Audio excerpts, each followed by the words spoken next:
আসসালামু আলাইকুম। আমি দেবাশিস নাথ, স্পোর্টস ফিজিওথেরাপিস্ট। তো আজকে আমাদের সাথে আছেন একজন এসিএল পোস্ট অপারেটিভ রিহ্যাবের পেশেন্ট। ওনার নাম হচ্ছে ছোটন। উনি হচ্ছে খুব ভালো জায়গা থেকে সার্জারি করছেন। করার পরে ওনার হাঁটুতে কিছুটা মাসল ওয়াস্টিং ছিল, কিছুটা না, ভালো মাসল ওয়াস্টিং ছিল। কারণ উনি 7.5 মাস পরে রিহ্যাব আসছেন অপারেশনের।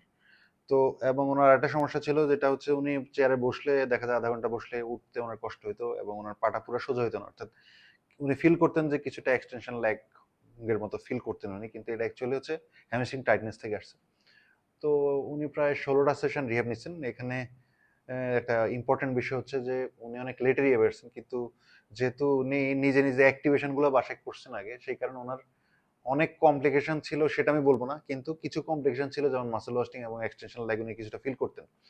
তো আমরা ওনাকে লেগ এক্সটেনশন, লেগ স্ট্রেংথেনিং যে এক্সারসাইজ গুলা এবং বিভিন্ন ধরনের দেখা যায় লোড ট্রেনিং করছি, এবং কিছুটা প্লায়োমেট্রিকে জাস্ট আমরা ঢুকলাম।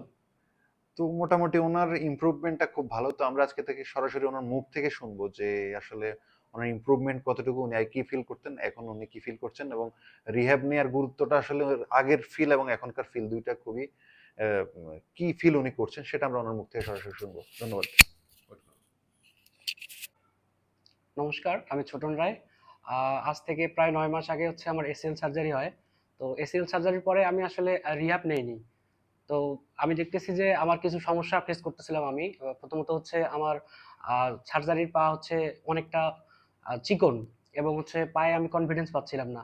তো এই সমস্যার জন্য আমি হচ্ছে অবিলা ফিজিওথেরাপি এখানে হচ্ছে ফেসবুক পেজ থেকে ভিডিও দেখে এখানে আসে যোগাযোগ করি, এবং কথা বলে হচ্ছে আমার সেশন শুরু করি। 7.5 মাস যখন চলে তখন টানা 14টা সেশন করি। সেশন করার টানা 14টা সেশনের পরেই আমার হচ্ছে যে কিছু কিছু যে কমপ্লিকেশনগুলো ছিল, সেগুলো আমি এখন দেখতেছি যে অনেকাংশে সেগুলো কমে আসছে। যেমন হচ্ছে আমি আগে লো কোমোডে বসলে বা হচ্ছে চেয়ারে টানা 1-1.5 ঘন্টা বা আধা ঘন্টা বসে থাকলে আমি যখন উঠতাম তখন হচ্ছে আমার হ্যামস্ট্রিংটা টানের ধরতো, মানে আমি পা সোজা করে দাঁড়াইতে পারতাম না। এটা হতে সময় লাগতো, বাট এখন দেখা যাচ্ছে যে থেরাপি বা রিহ্যাব নেওয়ার পরে আমি অনেকাংশেই এটা থেকে মুক্তি পাইছি আর কি। প্লাস হচ্ছে আমি আগে দৌড়াইতে পারতাম না, কনফিডেন্স পাইতাম না, এখন মোটামুটি দৌড়াইতেও পারতেছি। পাশাপাশি হচ্ছে আমার পায়ে আগে যে কনফিডেন্স ছিল তার থেকে হচ্ছে যে এখন অনেক বেশি কনফিডেন্স পাচ্ছি, সেটা হচ্ছে হাঁটার ক্ষেত্রে, দৌড়ানোর ক্ষেত্রে বা সিঁড়ি ওঠার ক্ষেত্রে।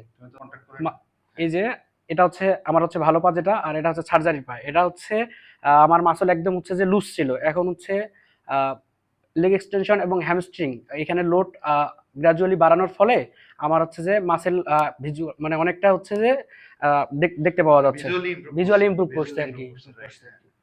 ঠিক আছে। তো আমি এখন হচ্ছে যে সেশন স্যারের আন্ডারে আছি। এখন আপাতত একটু রানিং এ আছি। সপ্তাহে একটা করে নিচ্ছি সেশন, এবং পাশাপাশি স্যারের দিক নির্দেশনা অনুযায়ী আমি হচ্ছে এটার পরে রানিং করে হ্যাঁ, দেখছো? রানিং করে দেখছি আমি। রানিং এ হচ্ছে আমি মোটামুটি দৌড়াতে পারতেছি। আগে যে কনফিডেন্সটা পাইতাম না, এটা এখন কনফিডেন্স পাচ্ছি, বাড়ছে রানিং, বাড়ছে এখন। রাইট, হ্যাঁ। হ্যাঁ।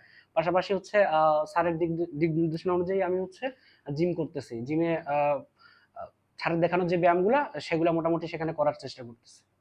ঠিক আছে, ধন্যবাদ।